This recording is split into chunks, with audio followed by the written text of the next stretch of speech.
ଆପଣ କେମିତି ଦେଖିବେ ଆପଣଙ୍କ ନିଜ ମୋବାଇଲରେ ଆପଣଙ୍କର ସୁଭଦ୍ରା ଯୋଜନା ଆସିଛି କି ରିଜେକ୍ଟ ହେଇଯାଇଛି ସେ ବିଷୟରେ ଆଜି ମୁଁ ଆପଣଙ୍କୁ ଜଣାଇବି। ଭିଡ଼ିଓଟି ପୁରା ଦେଖନ୍ତୁ, ଲାଇକ୍ ସବସ୍କ୍ରାଇବ୍ ବି କରିଦିଅନ୍ତୁ। ନେକ୍ସଟ କିଛି ଭିଡ଼ିଓ ବି ଆପଣଙ୍କ ପାଖରେ ପହଞ୍ଚିବ। ଫାର୍ଷ୍ଟ ଆପଣ କ୍ରୋମ୍ରେ ଯିବେ। କ୍ରୋମ୍ରେ ଗଲା ପରେ ଆପଣଙ୍କର ଏଇଠି ସୁଭଦ୍ରା ଯୋଜନା ସର୍ଚ୍ଚ କରିବେ। ଉପର ଯେ ସୁଭଦ୍ରା ଯୋଜନା ତାକୁ ସିଲେକ୍ଟ କଲା ପରେ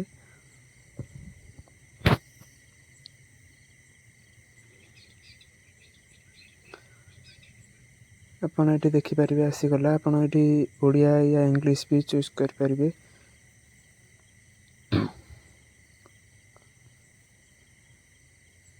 ହିତାଧିକାରୀ ଉପରେ ଗଲା ପରେ ହିତାଧିକାରୀ ତାଲିକା ଏଠି ଆପଣ ଜିଲ୍ଲା ଚୁଜ୍ କରିବେ।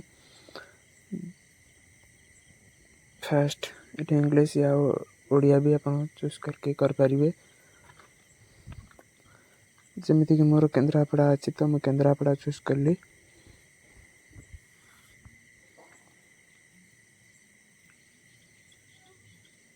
ଦେନ୍ ଆପଣଙ୍କର ବ୍ଲକ୍ ମୋର ଡେରାବିସ୍ ଥିଲା ତ ମୁଁ ଡେରାବିସ୍ ଚୁଜ୍ କଲି।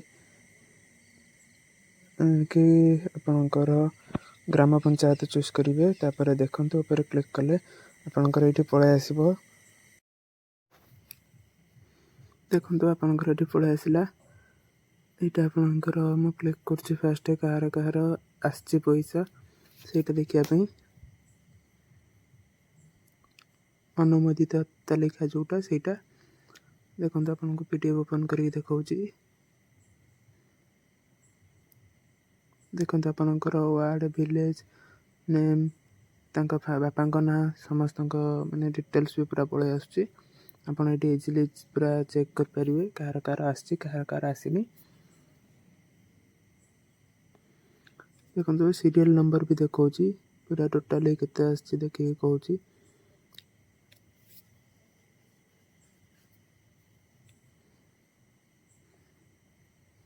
ଚାନ୍ଦୋଳର ଟୋଟାଲି ଆସିଛି 1061ଟା ଚାନ୍ଦୋଳ ଗ୍ରାମ ପଞ୍ଚାୟତର।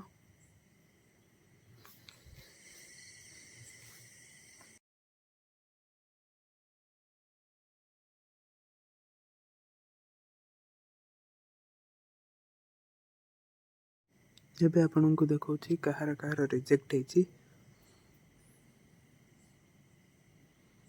ଦେଖନ୍ତୁ ଏଠି ଆପଣଙ୍କର ପୁରା ରିଜେକ୍ଟ ଲିଷ୍ଟ ବି ପଳାଇ ଆସିଲା। କାହାର କେଉଁଥିପାଇଁ ରିଜେକ୍ଟ ହେଇଛି ସବୁକିଛି ଡିଟେଲ୍ସ ବି ପଳାଇ ଆସିଲା। ଆପଣ ଇଜିଲି ପୁରା ଏମିତି ହିଁ ଚେକ୍ କରିପାରିବେ।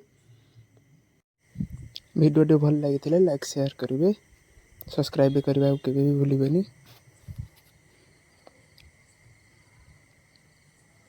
ପୁଣି ଦେଖା ହେବ ଆଉ ଏକ ଭିଡ଼ିଓରେ।